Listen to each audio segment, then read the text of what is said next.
যদি ডায়েটে থাকো তোমার সবচেয়ে বেশি ইচ্ছা হবে মিষ্টি খাই, তো মিষ্টি ক্রেভিংস হবেই হবে, এটা বাধ্যতামূলক। প্রত্যেকটা দিন আমার ডিনারের পরে একটু মিষ্টি না খেলে মনে হয় যেন তো কিছুই খাওয়াই হলো না।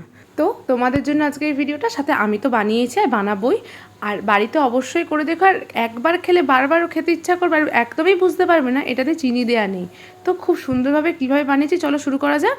নমস্কার বন্ধুরা, আমার খিচুড়ি চ্যানেলের আরও একটি নতুন ভিডিওতে তোমাদের সবাইকেই জানাই স্বাগত। তো আমি এখানে নিয়ে নিয়েছি 5টা ব্রাউন ব্রেড, যেটাকে আমি ভালো করে তার সাইডটা কেটে নিয়েছি আর মাঝখান থেকে একটু কেটে নিয়েছি। তো একদমই ট্রায়াঙ্গেল হয়ে গেছে। এবার তোমরা তোমাদের মতো চৌকো যে রোল যা খুশি করতে পারো। এবার ওটাকে ভালো করে তেল, আমি এখানে হচ্ছে সানফ্লাওয়ার অয়েল ইউজ করেছি আর একটু ঘি দিয়ে ভালো করে ভেজে নিয়েছি। ব্যাস, ভেজে সাইডে তুলে রেখেছি। অবশ্যই গ্যাসের ফ্লেমটাকে সেই সময় লোতে রেখেছি। এবার নিয়ে নিয়েছি এখানে 500 গ্রাম দুধ।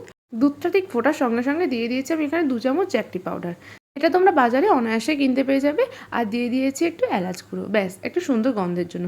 দুধটা ভালোভাবে ফুটে গেলে সবকটা পাউরুটি দিয়ে দেবো, দিয়ে ভালোভাবে একটু নাড়িয়ে চাড়িয়ে একবার ফুটিয়ে পাউরুটিগুলোকে আবার তুলে নেব।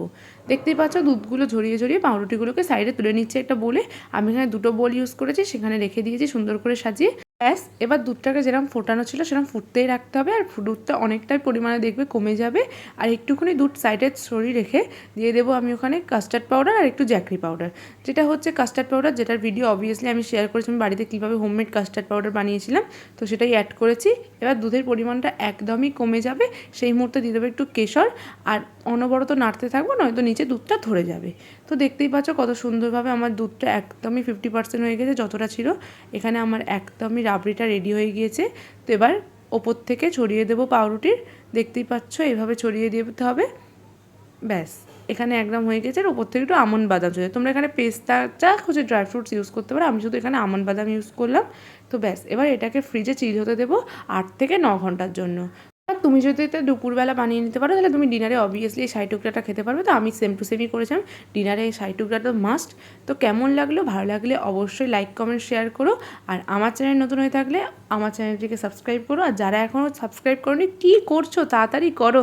দেখতেই পাচ্ছ কত সুন্দর জমে গেছে আর দারুণ খেতে হয়েছিল। এটাতে যে চিনি একদমই দেওয়া নেই সেটা তোমরা বুঝতেই পারবে না। তো এইভাবে একবার বাড়িতে ট্রাই করে আমাকে অবশ্যই জানিও। সবাই ভালো থেকো, টাটা।